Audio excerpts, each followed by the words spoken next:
Hi, I usually start those videos by saying hello internet, but today's video is going to be different. It's going to be just for a few folks from Coefficient Giving. So if you're the rest of the internet, you're also free to stay. So hi, a few people from Coefficient Giving. My name is Mark, and what I want to do with this video is just walk you through my proposal and give you another medium of consuming it. I presume one big part of deciding whether to invest or not is information collection, and I presume it's really about eliminating uncertainty about both the proposal and the applicant, and that comes down to collecting a lot of information. So what I want to do is just make that easier for you and give you more information. So with this video, I'm just gonna walk through the proposal and talk some about of some of the things which will give you even more information than just the written format.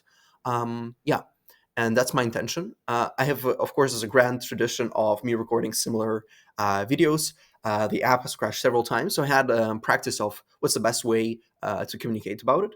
I think the best way is to start with a bit of a bigger picture and see how the proposal fits into what I want to do with my life, and then go into what is specifically the proposal, and then personal statement, and into some side quests like when they arise, like funding and alternative sources of funding, and so on. So with that in mind, I have thought a lot about how to, what's the best way to introduce oneself. And I think it's always best to start with kind of just what one wants to do in life. Of course, I have spent several years, dreadfully thinking about it and so on, or maybe in the background. And if I were to kind of, as simply as possible to explain it, one thing I'm interested in is understanding reality, why we're here for, are we here for something, and so on. All the questions we have asked ourselves. Yes. And another part is to greatly progress humanity. And that seems to me basically not indistinguishable, but inattachable from understanding reality, because fundamentally this comes down to, better understanding the universe and us being able to better command it to do what we want to do or what we think is the right to do. So those are kind of the two of my interests. And there are many ways to go about those interests, many ways of, accomplishing those goals. The broadly path I decided to pursue, and I think is more fulfilling for me, is to pursue decade-long trustworthy relationships with others and work on important ambitious projects to achieve those goals. And so that's kind of the great, grand ambition and what I want to do with my life. But fundamentally, now it comes down to what exactly do you do, when you have that goal, I think the main thing kind of you want to ask next is basically, well, what exactly do you want to work on, right? It's great to, you want to progress humanity, but what exactly that means. I have, after thinking for a while also about that, I found that it's kind of, it's very similar to the question of, finding fulfilling career. And fundamentally, I think it kind of really boils down to three parts for me. One is choosing the right problem to work on, then choosing the appropriate craft to contribute with, and then lastly, choosing the right organization and, place, like country slash city to live in. And it's actually the most, and like finding those out is actually the most pressing part if that's what you want to do with your life, because of the compounding that happens on all of those fronts. And that's generally what I'm interested in. Compounding in both, expertise in problem you work on, both mastery in the craft you're pursuing, and relationships that compound. So what you want to do is, as fast as possible, figure out all of those parts and migrate to the Nexus and start compounding all of those things. So that's once I have identified that this is an important problem to work on, and basically the most pressing problem in my life to work on, I had to, what I've been doing basically for the past 2.5 years is making guesses for what problem to work on, then making guesses for crafts and how they fit me well, and basically intensely studying those guesses and trying to make something worthy of remark. And kind of basic scientific method. Well, I think basic scientific method would be a bit of a cheaper and faster testing, which is one thing I probably can improve on. Yes, and so I have done now. It's been 2.5 years. I have done several pivots. I've worked at a crypto startup in Amsterdam. Then I realized I'm more interested in deep work crafts that are a bit more impactful than business development. Then I spent post my uni for a year and spent 8 months learning web development, and I came pretty close to. And I also did some side quests of David Dodge, which I'll talk about. And then I basically spent 8 months learning web development, came pretty close to getting a job, but then I realized that I was defining problem as software startups, which is it's not pretty specific, and it's not that great of a problem guess, and thus that made web development as a craft guess also not that great, which led to my further interest in longevity and machine learning and longevity research, being longevity researcher. And lastly, that was so that's like a second pivot or something, or third pivot. And then lastly, I had the pivot of going fully into artificial intelligence and alignment or AI safety, and that's where your proposal, and that's where the proposal sits, is basically after all of those pivots, I'm here now, and I want to pursue the gas of working in machine learning and alignments, and that's kind of the problem in the craft, and thus also in the long run migrating to Silicon Valley. Well, in the long run, isn't just a few years, migrating to Silicon Valley via O1 visa. So that's kind of now you can see the big picture, and let's go into the details of my proposal and then personal statement and so on. All right, so to talk about my proposal, the brief summary is that I'm asking for funding for the next 9 to 12 months to independently study alignment and machine learning engineering, with the further goal of either pursuing my own alignment projects in the field or joining someone else's alignment project, which I think is impactful and so on. My leading guess for what my alignment project might be is Living Literature Review, and I view it as a ramp, as an on-ramp for many things I want to do, but we'll talk about that in a minute. And then all of that as a further goal to migrate, of course, to the nexus of the field and the craft I'm pursuing, Silicon Valley, and I want to do that through O1 visa. So the funding amount I'm asking for is just basically my monthly spend, scaled to 9 to 12 months. I can also see scenarios where the ROI of my proposal is not fundable in those amounts, but you would consider funding it in a lesser amounts, let's say 5 to 10K or and so on. Basically, I would rather have some funding than none, and whatever the funding amount is makes my proposal fundable. I would rather get that funding than none. So talking about proposals, basically we have talked about 9 to 12 months independently studying alignment and specifically doing public documentation throughout, both of my daily or every other day training sessions, both theoretical and practical, which we'll talk about in a second, and also doing monthly reviews on my way to getting there. And I've already been doing that for past 8 months of monthly reviews when I started, explicitly saying that I'm pursuing finding fulfilling career and migrating to Silicon Valley. And before I was doing more of several essays throughout the year, kind of more of a quarterly reviews. I found monthly video reviews much better. So I have thoughts how to how you would think on evaluating proposals, how I would think about it. And I think ROI calculation is a useful scaffolding. It's not perfect, but it's a great thing to structure our conversation, and also was greatly clarifying for my own thoughts. So I'm very glad I used that structure. So basically, it's like output multiplied by likelihood of success, and you also consider what are the inputs, right? So in outputs, what you're interested is, of course, how impactful will I be to solve or mitigate AI risks, and it can be technical alignment, can be AI safety. So there is still variance in that, which I do not have strong opinions on, and I try to be cautious with saying that I will go onto this path without thinking through it well, because that can lead to a lot of coming back and so on. And I've done that already enough to be aware of that. So you reference AI risk and technical alignment in grant description. So due to word limit, I did not go into depth explaining it here, why it's a real risk and why technical alignment can be a real solution. But to just say it out loud, basically we can imagine in my lifetime, that's the kind of time frame I'm operating, like next 5 decades is that my attention span, you might say.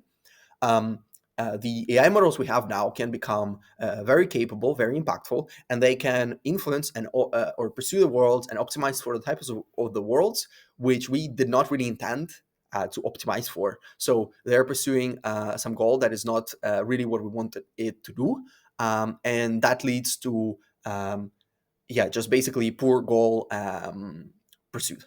And one way to solve that is through technical alignment, which is a technical solution where we make sure that the models are steerable, models follow exactly the type of goal that we want them to follow. And that's one possible solution. So in then talking about the output of my proposal, I believe there are two parts to it, and that's a very important distinction. One is me acquiring appropriate technical alignment knowledge and skills during my self-education period, right?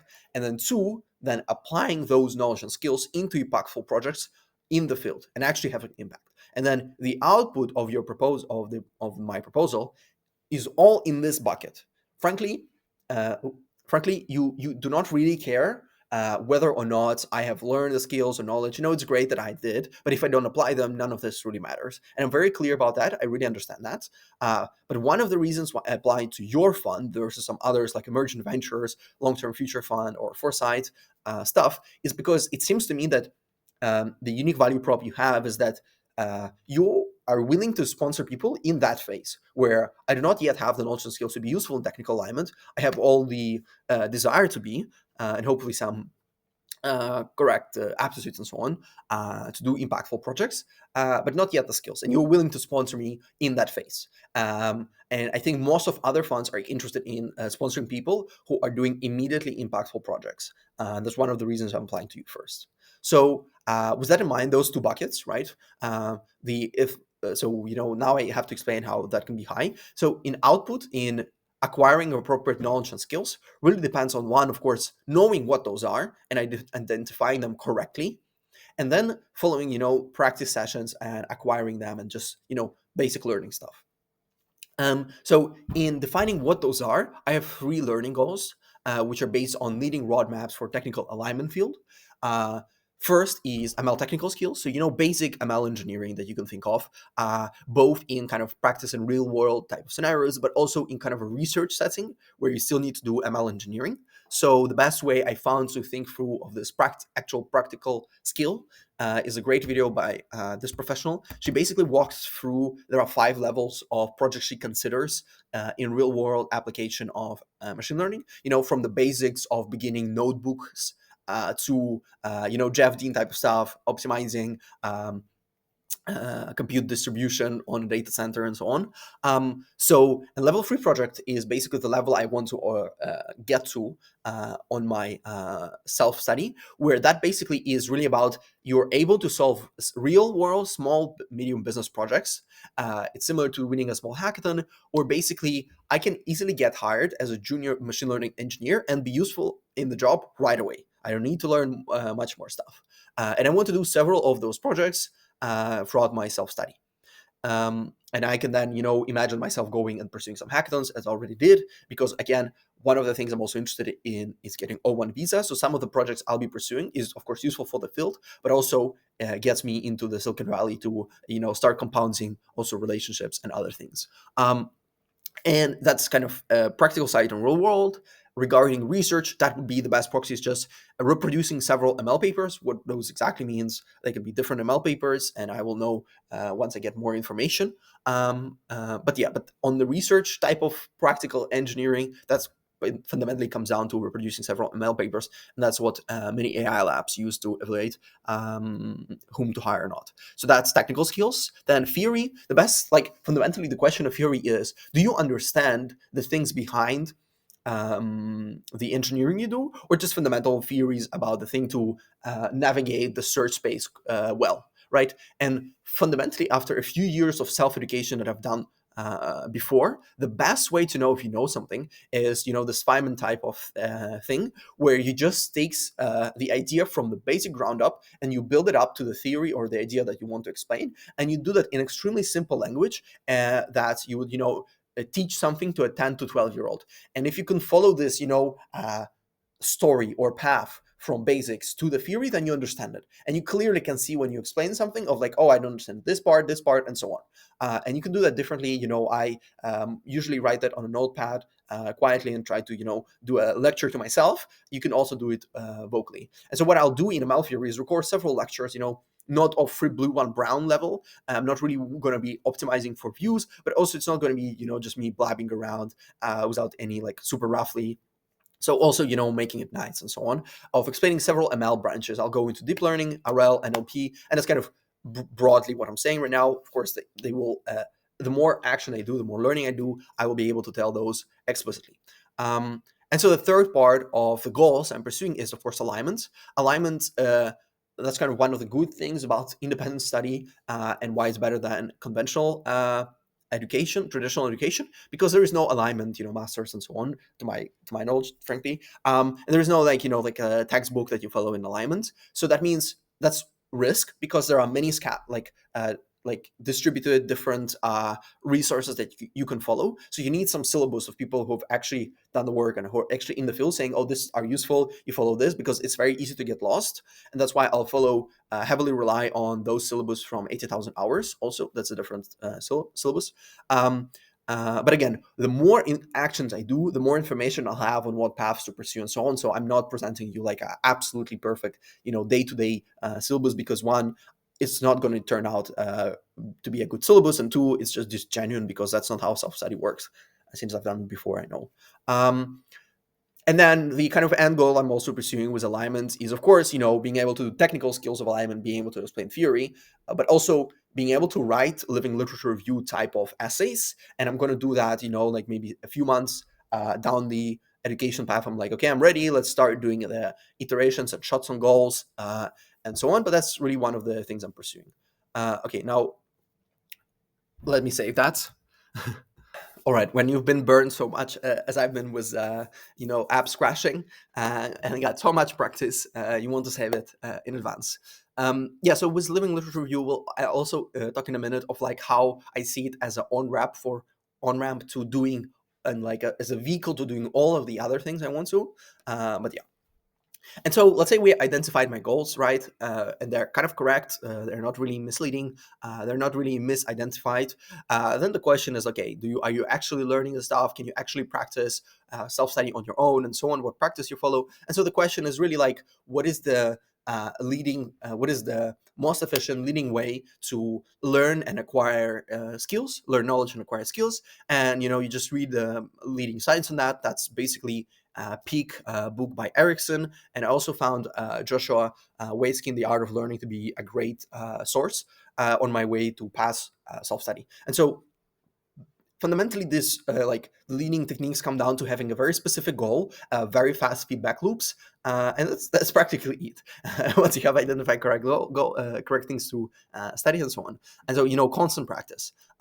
So what I've done is basically I've been doing that already for 2 months, and where basically I would have log in into GitHub publicly my daily or every other day, my technical or theoretical practice, where I have a document with a specific goal. I'm doing something, then I'm coming back and doing a debrief. Okay, what went right, what went wrong, and so on. And of course, I also do Feynman type of explanations. I do flashcards, all the good stuff that you do. And that's one of the part of logging everything into GitHub. One of the part of public accountability throughout, and also doing the monthly reviews. Oh yeah, as a very big important part of the proposal is that I'm doing public documentation throughout. So both in that I log in GitHub practice sessions day to day, but that I also log monthly reviews of me kind of walking through my journey. I've already been doing 7 to 8 months of monthly reviews previously, so you can also see my how pivots went and how my thinking evolved and how I got here. And I will continue doing that as I go through self-study here. So that's acquiring skills. So let's say we got the right skills. We identified the right knowledge and skills. We even got them and we even learned them. The next most important thing, and nothing really matters before that, is actually applying them to impactful projects. And that's where all the output for this proposal is for you. And fundamentally, whether I'll or someone will do impactful projects, like the best predictors I can briefly think of is one, whether one has done them before, and two, does one have a good mental model for what impactful projects are, so they don't randomly stumble onto doing something useful, but they actually have some system behind it and can pursue some things that are actually useful. So we'll talk about my past work in a minute, where I'll give you some reasonable impactfulness, right? And for causal factors, I will give you two. I think it's actually also a very interesting project, a very interesting question, and I'll probably write a longer essay for my own Substack of what exactly those criteria are. But briefly, I can think of two. So one, I really follow the school of thought of kind of thinking of things in systems, and specifically you think in a system or in a model.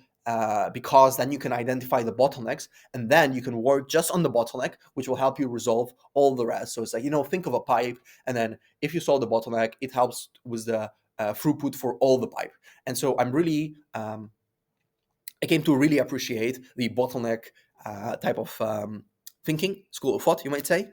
So I think one, impactful projects resolve the bottlenecks, and two, a great criterion is where this would have been done if not for you, and what is the counterfactual of how long it would have been done if not for you. It's like if something would have been done like a week after, I mean, it's like, okay, but if it took like a year, that's a significant impact, of course, because many things get done. But if it wouldn't ever get done, or like some reasonably ever, that's especially great impact, right? And that's this idea of seeing the whole field, seeing the bottlenecks, doing things that wouldn't be done if not for you, and of course, a great predictor of impactful projects is the team you work with and so on.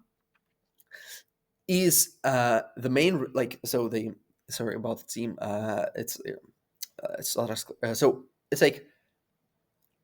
The main idea behind the bottlenecks and seeing the whole system is the main reason and the main motivation why I'm interested in writing living literature review so much, is because I'm very interested when I write that living literature review is to have to first see the forest, to first see broadly the whole ecosystem, and then zoom out on some, optimizing specific formula for this specific part. And that's, if I were to make any thesis why most projects are not that impactful, is basically because people have not spent enough time thinking what is the whole system, and how what they're doing, how their project impacts the whole system. They're just kind of somehow stumbled upon doing some specific part of that system. Sometimes it's not a bottleneck, sometimes it's just not important. Sometimes it's also just execution question. And that's why most projects, I would guess, are not that impactful. And one ambition I would have if I were to write living literature review is one, present to everyone the kind of total bird view of the field, and then talk through of what I think, and what, if I were to work with other people, let's say I have a few close friends who are machine learning PhDs, of what are the best projects to pursue, what are the rewarding pathways to focus on in the system. Right, and so that is the my case for impact, applying whatever I learned to impactful projects afterwards. And we'll talk about personal statement in a minute. So then the question comes to how likely all what I have said to you is to happen. Is it 10%? Is it 50%? And that's really matters. So for likelihood of success, I think there are two good predictors. So one, of course, past work. Have I done similar self-study before? And have I done some versions of impactful projects before? And if I did, this kind of simplifies a lot of stuff. And main reason why it simplifies a lot of stuff is basically I have managed the risks that come with doing impactful projects, doing self-study and so on well previously, so I know how to do them. And that's another mental model that I found to be very useful, is when you have some goal, when you have some big project, you start with thinking what are the main risks that will happen as you pursue this project, and how can I identify them, have I identified them correctly, and have I mitigated them correctly, and what am I doing? That's also a great way to form teams, because you basically say, okay, here's my big goal, here are the main risks, and then you get a teammate for each of the main risks. So a teammate that is better than, has unique capabilities to solve that risk than an average person. And then you basically say you're responsible for that risk. Just briefly, and that credit is to Vinod Kaushal and Kiefer Boy. I just found this to be a greatly useful thing. So we'll talk about my past work in a minute, but what are the main risks of this self-study and then impactful project afterwards? Regarding self-study, I do think the main risk is basically pursuing unrewarding paths. It's highly unstructured. That's why I'm not following a traditional type of education. One reason I'm not following it is I've done self-study before and I found it to be much more effective, much cheaper, much better, but you have to have the right personality for it, and the right chutzpah, you might say, for it. And I believe I do have that, and it's also not for everyone, and I understand that. Yeah, but I can't go back afterwards to traditional education when you see the how effective the self study is. But also, it's that since I've done a business bachelor before, there's not a lot of actually useful, top tier traditional education pathways I can pursue. Yeah, so let me save that first. All right. So, so unstructuredness is one of the main risks of any self-study, and basically you de-risk it by following some roadmap, some type of syllabus that others have defined. But again, action generates information. So the more steps you do, the fog of war disappears, and you can see which pathways are more rewarding, which aren't. And I think one other way to de-risk it is to have some mentors. And I think one, you get, of course, mentors as you pursue the field more and you do some projects. But also, I have a few close friends who are machine learning PhDs who've done that before, and who also can guide me on some parts better than others regarding the what pathways to pursue that are meaningful.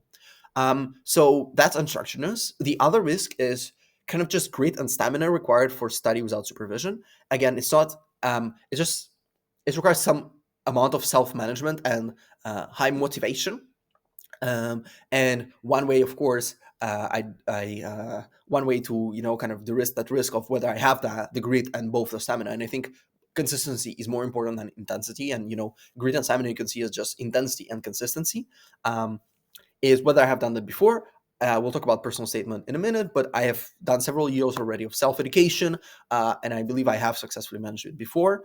But also, I know myself. I work much better under public accountability. And so that's one of the also reasons why I do like the public documentation of my self-education throughout, both in, just seeing that day to day, what are my practice sessions of theory and practice, what I do day to day in GitHub repo. And also the monthly videos review I've been doing already for several months and will continue doing forward. Yeah, so that's likelihood of success and how I think about it. Now, input, yeah, again, it's just my monthly duration. I have tracked my expenditures for the past year or so, year and a half, and I was optimizing for the right level of frugality, where I'm not trading, like 12 hours of my time in the week to save 100 euros because it's just but hourly rate.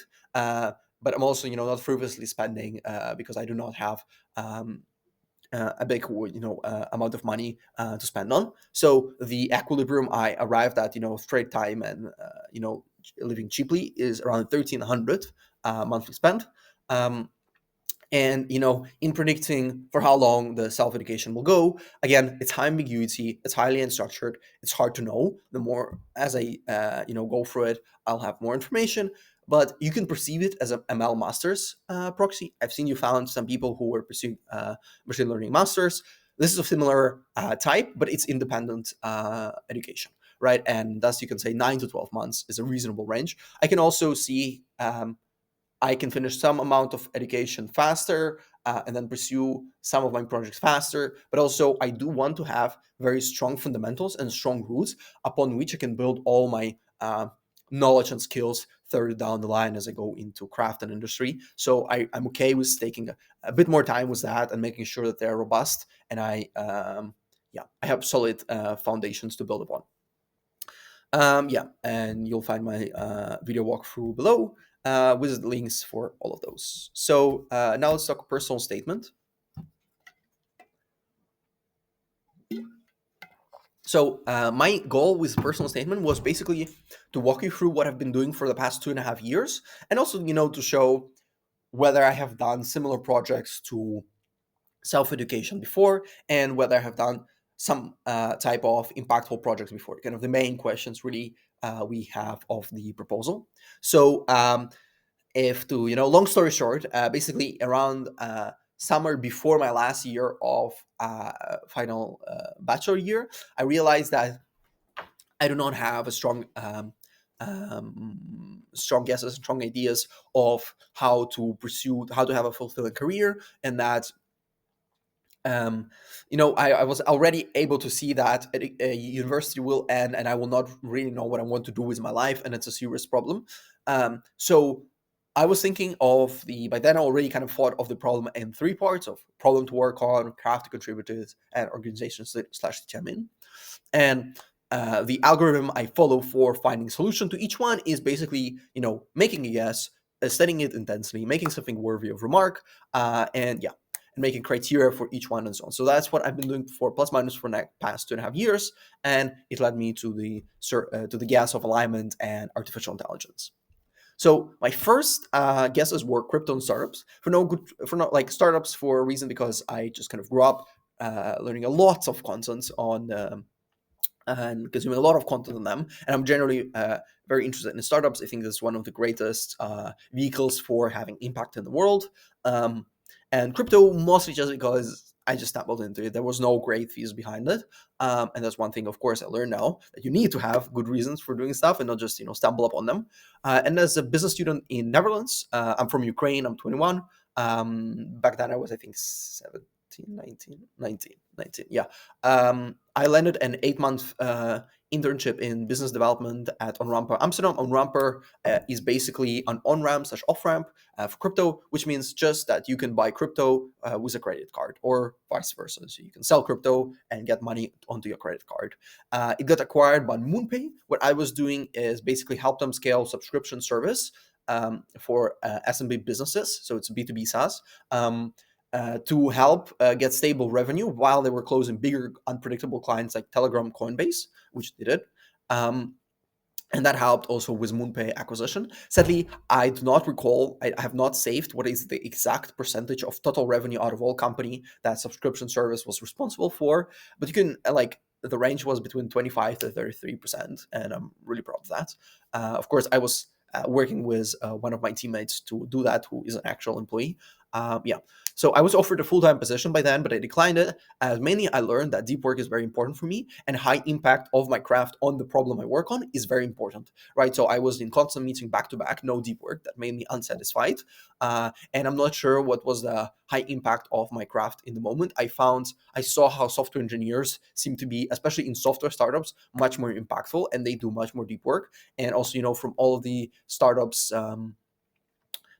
content I have consumed, I found software engineering, to be just the gods and so on. And so I decided to try it next. Let me say that first. So I decided to try software engineering. So the question is really, what is the most efficient way to learn software engineering the fastest, the cheapest to get hired and try it as a craft? I was inspired by Scott Young's MIT challenge, where in 1 year he finished the whole MIT bachelor by self-studying. I understood by then already that if I want to get a job, it's not really about doing the courses from MIT online, and that's very different from it's pretty different from actually getting the practical skills to get the job and so on. So what I did is I extended my bachelor by 1 year. So I was in my last year. I finished internship. That means I just had one semester left. I extended it by 1 year and without taking any courses to self-learn programming and get hired. I'm from Ukraine. So again, I needed to extend it to get to stay on a visa in NL and so on. One of the other goals I had for my self-education year, and something I was very uh,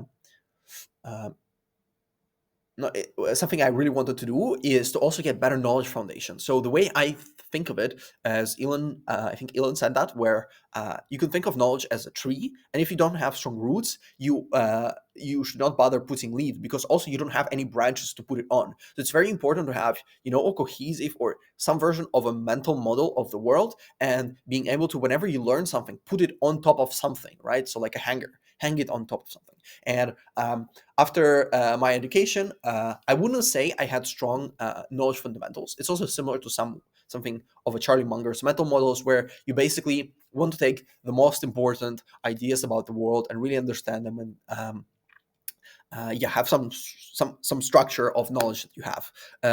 And so that led me to David Deutsch. I want to spend just 2 weeks reading his books.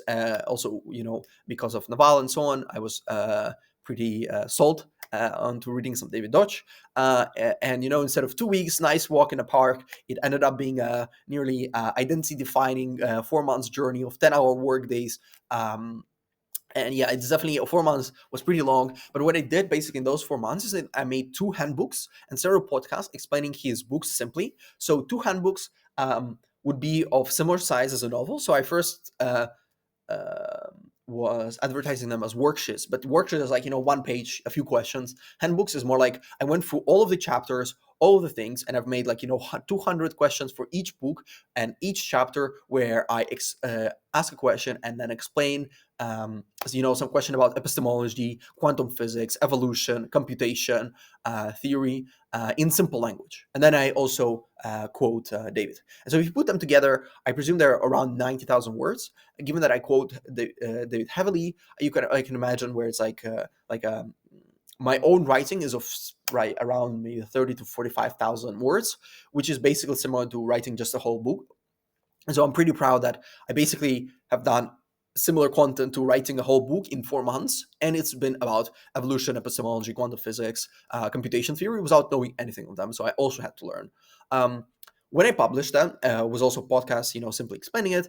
My work got endorsed by David himself, Naval Ravikant, Eric Jorgensen, Sam Hinkie, and Anil Varanasi. I'm pretty proud of that. So that was all great, and I think it satiated all of my desire for having knowledge foundations.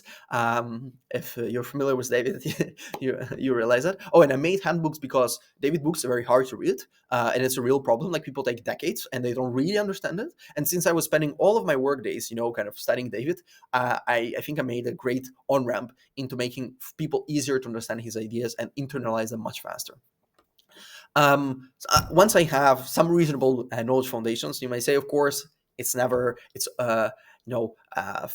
It's always improving and so on. There's always room to grow. But some of them, I was like, okay, let's actually learn web development. So I spent next 8 months learning Harvard and Udemy courses, CS50. And I found Udemy courses to be, frankly, the best source. You specifically search for the very deep ones where it's like 60, 100 hours practical projects that you do, the closest as to learning the skills that you'll actually use in the job and actually being useful. So not some random theory from the MIT course because they think it's I don't know, and it's because someone created a syllabus and it's not longer useful for being like 10 years already.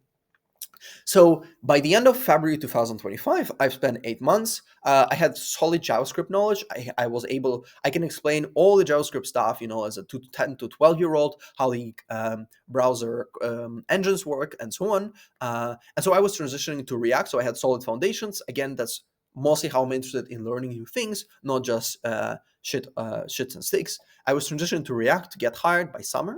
But let me save that. All right. My voice is dying because I've been recording so much. Yes. So I was transitioning to React and doing, serious courses to learn React and actually get hired because that's the last skill you need. And I would get hired around summer as my bachelor would finish. But life had its own plans, and what happened was basically I became excited about longevity and specifically making death and disease optional, so people don't have to die unless they want to. And that made me realize that the way I was defining problem to work on as just software startups. And that's a pretty poor guess if you want to greatly progress humanity. I mean, you need more clarity, you need more features behind it, and I did not have that. And so I realized that making people not die or have disease unless they want to is a much better problem than just something related to software startups, and that suddenly made the web development craft a poor guess because again I need a craft that of course both I enjoy and have aptitudes in, but also is very impactful. Is highly impactful to the problem I'm working on. And certainly, regardless of how great of a website I make, I'm probably unable to contribute greatly to longevity and making diseases optional, which was deeply painful realization. Because basically, first, so I'm from Ukraine, and after the war, the financial situation of my family was like, it's better for me to get a job as fast as possible, so we have some financial stability.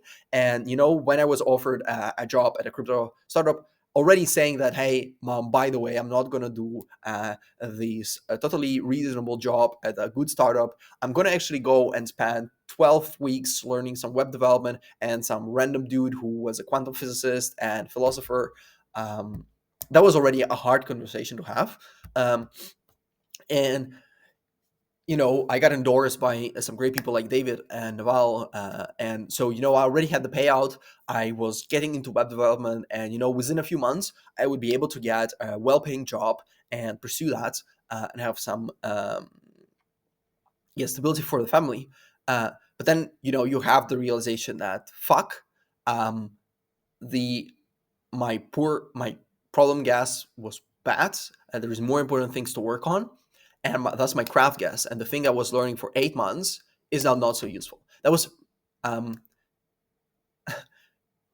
it's deeply painful. Like any pivot is deeply painful. But the thing is, like, once the idea it's like a virus. It's if once you seed it in your brain, it never goes away. You can't leave without, like, I want to say that I made this hard decision that I have to now learn longevity, but it's more like there was no real decision. There is no other way to. It's like I cannot pursue a career in web development and software startups knowing that I think there is a more bigger fish to fry and more important things to do. So it was not really a decision, but it's still deeply painful. But of course, it's like once you do the decision, so much better. You feel like you've done actual progress because it is actual progress. Yeah. So deeply painful pivot, but it was true. And so what happened is it was like, okay, no web development. So what is the next craft to problem guess?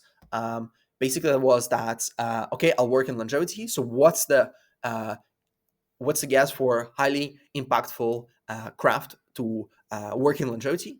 My guess by then was machine learning engineering, where I can use my learned software engineering skills and just put them in just slightly different path of machine learning engineering and longevity researcher, because again, this is uh, currently longevity is the problem of science. It's not that we have some great drug that will help cure all of us and we just need to scale it and sell it to people and marketize it. No, it's that we do not have any drug, and we're so far behind in science. So if there's again, you think of a system, the all the bottlenecks is in the science. It's not scaling the science or creating the product. It's all in the science. So longevity research is very important. My thesis is that if I use both, I can start my career pretty fast because I'll be able to do some computational stuff and some actually useful stuff that one can do without the wet lab and so on, especially when you study on your own. So that was the leading next guess.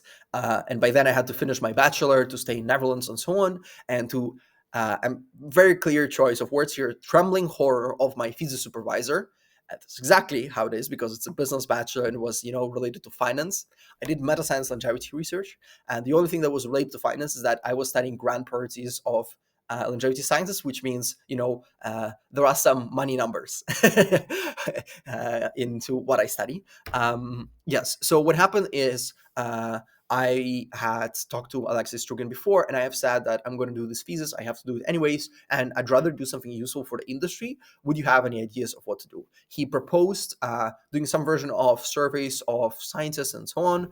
I also then sent a few emails to Matt Clancy and had a few calls with Tamarin de Haven, and they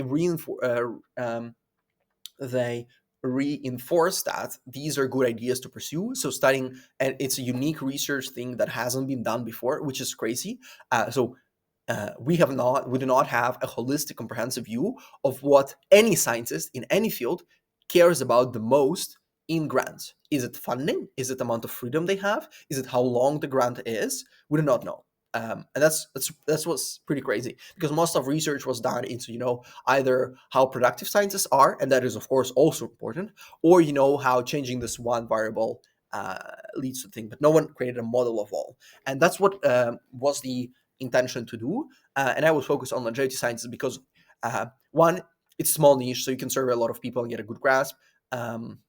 And two, because I'm interested in longevity. So what happened, we surveyed 135 researchers, and basically in 90 days, I think not only, it's like I went from having no idea of what to do with my thesis to and like of course not knowing what NSF is, to publishable meta science research. So in a way where I just needed to send more surveys, but everything else was done. Because it's a thesis, I have to write um, um, the report a bit earlier. So I wrote the report for the bachelor's was a bit less of um, applicants that I had, and then I just had to scale them and so on. So right now we're in contact with several longevity funds. We want to partner with them and with probably some meta science folks, and then publish the research and not just do it on our own.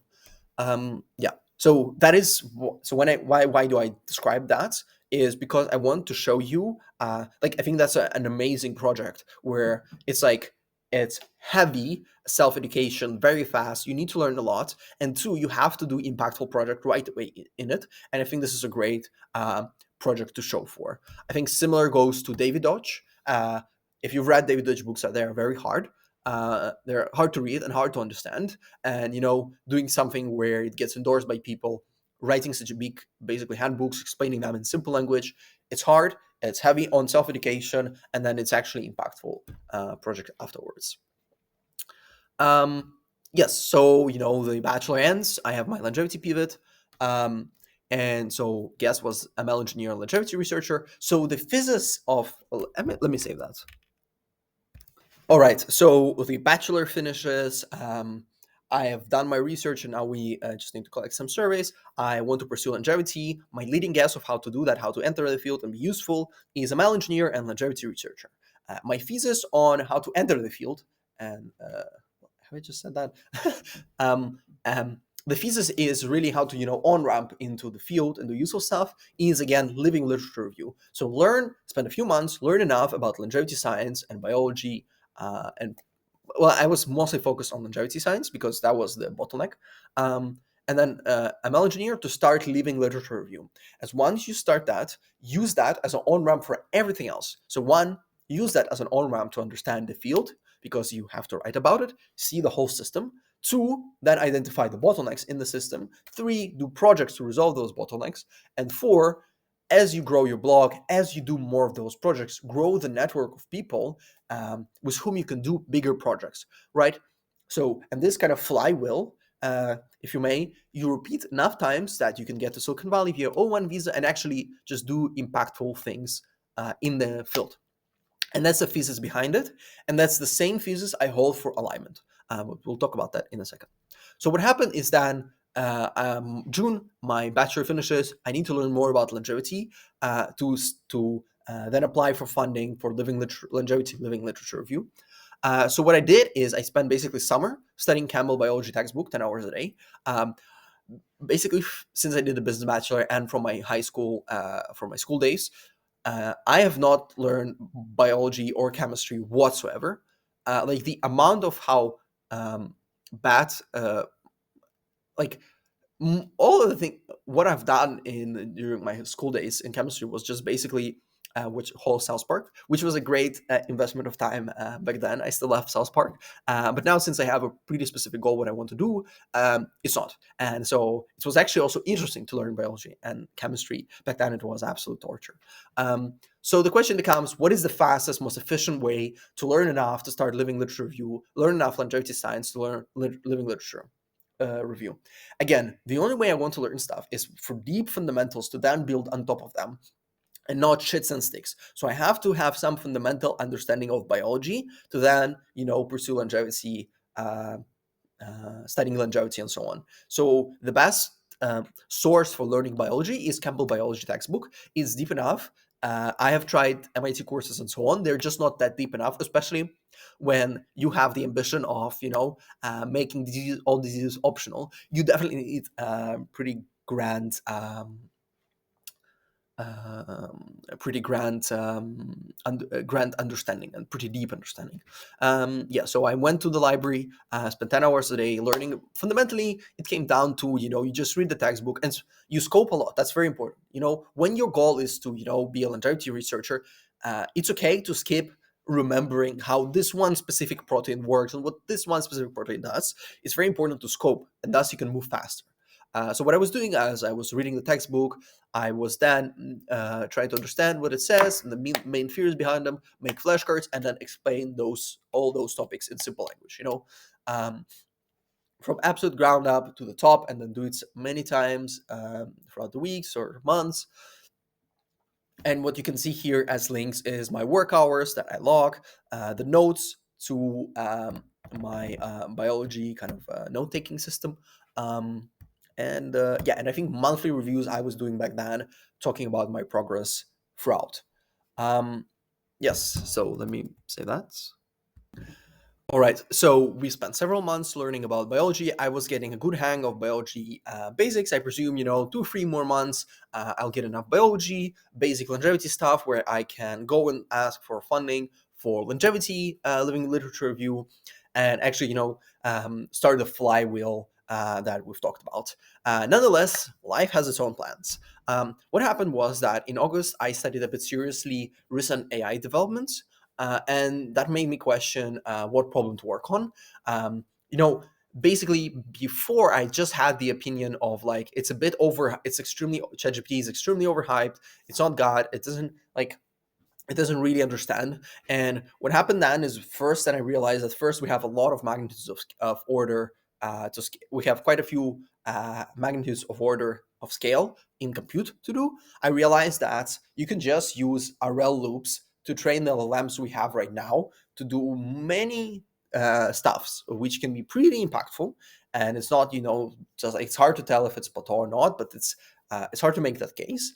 And Two, I just realized that I was a bit dogmatic about the whole field. I was basically, it's so hyped that I didn't want to work there.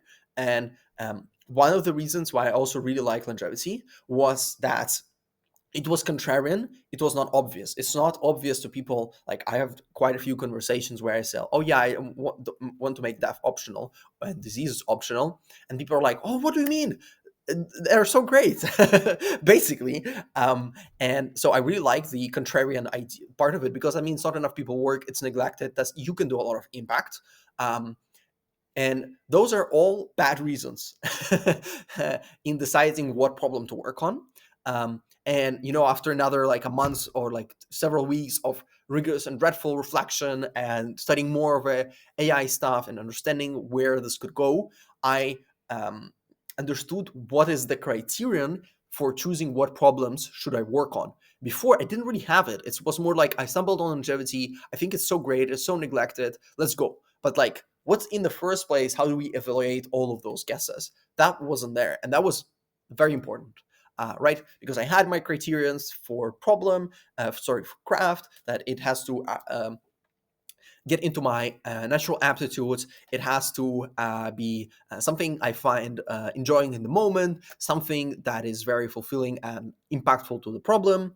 But for a problem that was just like, yeah, it's just what we work on, software startups or just longevity is much better. Yes, of course, but still. So after doing this dreadful reflection, I realized that what I want to work on in problem is just the most likely existential risk for me or humanity in the next 50 years. 50 years is, you may say, my attention span, given that I don't fall in love with extreme sports or motorcycles. I'll probably live till the next 50 years, regardless of how healthy I try to be. And Yeah, and then it's not that I think like existential risks is such a great thing to work on. It's that it's hard for me to make a case for working on anything else but the existential risks if you want to live and so on, right? So it's like the metaphor I like to think of to make it more vivid is like you're in at home and you know that in 1 hour someone will come and try to shoot you. There are different ways of acting towards it. If you don't want people to shoot you, then you could play football or do gardening. But if you don't want people to shoot you, then you probably should just prepare and try to deflect the attack. And of similar way, I think of existential risk for me or humanity. I like living and I don't want to die, and I don't want to force to die. I want to choose if I want to or not. So that's existential risk for me, and that's why longevity is such a great choice. But what was the breaking point, the most important part in all of this, is that the time frame I'm operating is 50 years. So longevity will become a serious issue for me unless I fall in love with extreme sports 50 years down the line. That means that's a lot of time for AI to have any important impacts that it could have. I We might disagree, and it's much harder to argue whether ChatGPT will be, godlike in the next 5 years.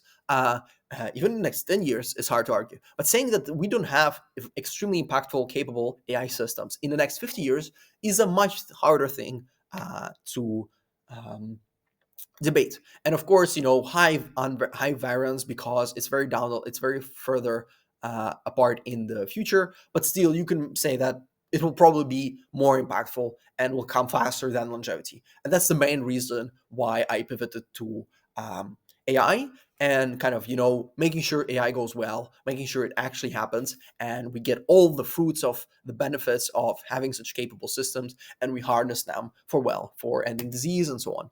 um, yes, and that led to my last pivot. Here I have the link of a monthly review where I walk through my thinking again. And yeah, let me save that again. Coming to getting closer to an end. So that's why I pivoted to AI and alignment. And then my thesis on how, then the question again becomes, okay, this is a problem. The guess is some version of machine learning engineering. What is and again, I can imagine more impactful ways to contribute to making sure AI goes well and we harness all the benefits, and we also, get capable systems in the first place. But right now, it's like mostly just learn about machine learning engineer, learn more about the field, and start living literature review. Right. So the thesis on entering the field and getting all the things I want is still living literature review. I just think it's a great thesis. Of you're forced to understand the field. I really like the idea of writing a few evergreen essays and updating them as my thinking evolves, instead of having constant rat race of having to publish something and it's not so well written, and it's like just about the most trendy important thing in the moment. I think in general, in life and in many topics like this, there are just a handful of extremely important questions that you have to get right, and everything else is of less importance, right? So it's just most variance is in just a few questions, and the rest are kind of a noise. So, and I think that's what living literature promotes, and I really like that. Yeah, so write this living literature review, understand the field, identify the bottlenecks, see the system, identify the bottlenecks, work on those bottlenecks to resolve them, repeat and then repeat this loop many times, and grow your network through working on the projects, through growing your blog, and then migrating to Silicon Valley, and yeah, keep on progressing the field. And so what I did then, I decided, okay, fuck, again, pivot, deeply painful. I mean, at least I haven't spent I did spend 8 months basically, given my also thesis on longevity, but it's better than doing a pivot 10 years down the line and realizing, oh shit, I've been working on the kind of wrong thing for the past 10 years.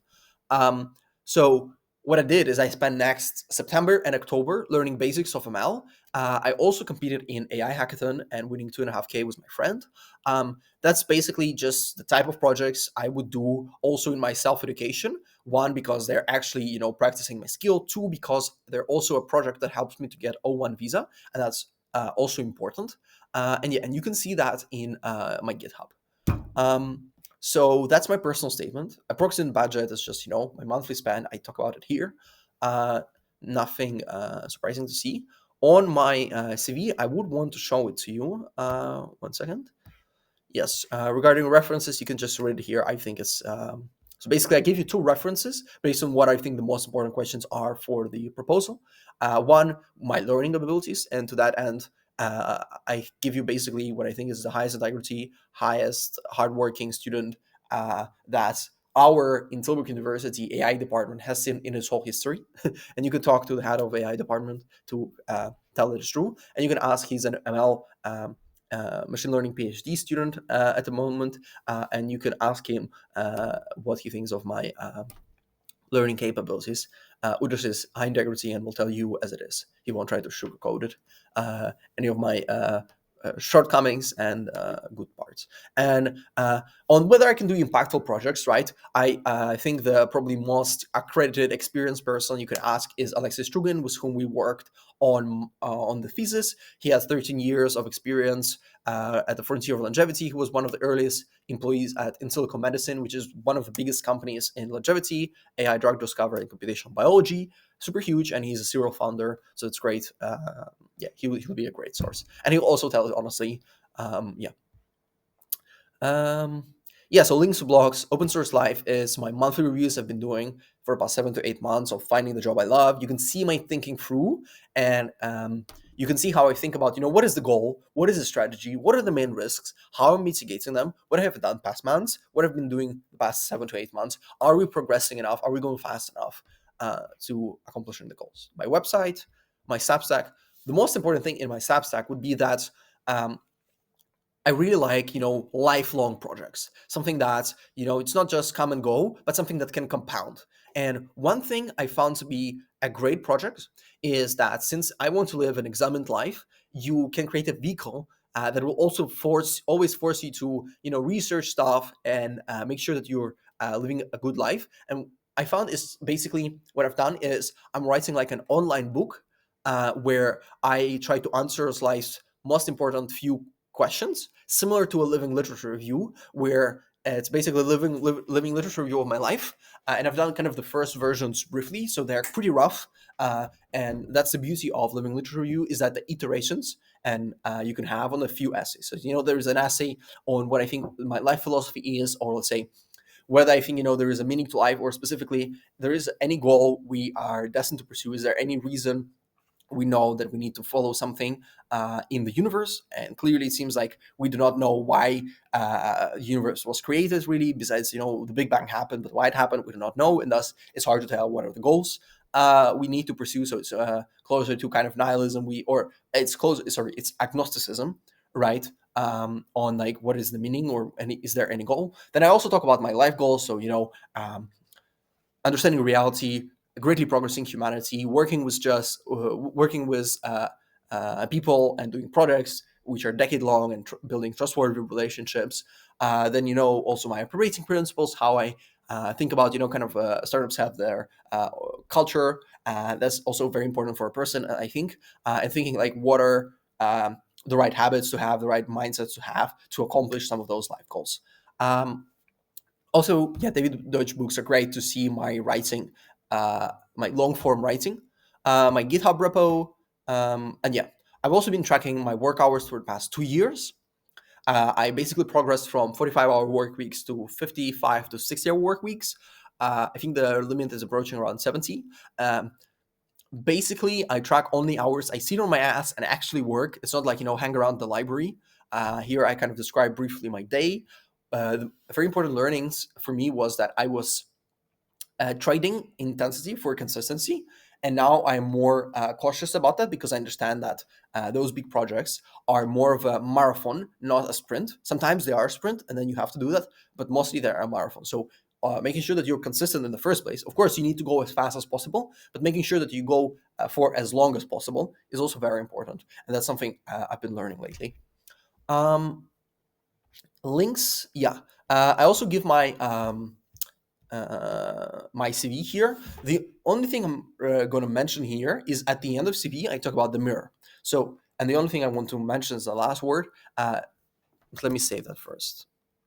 So, on the last note, we'll end on my CV. And one thing I want to mention here is, I basically briefly explain here what I've been doing. Oh yeah, this is off. This should be fixed because of that. Okay, so that should be fixed. Uh,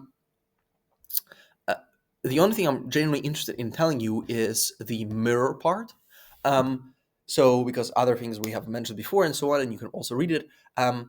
Basically, Daniel Gross says that one thing CVs are still useful for is understanding kind of the mirror person is projecting, right? What they want to highlight, what they want to hide. And I want to, be frank and just tell that to you directly. What I want to highlight is that I hopefully have the right perspective to work on the right problems.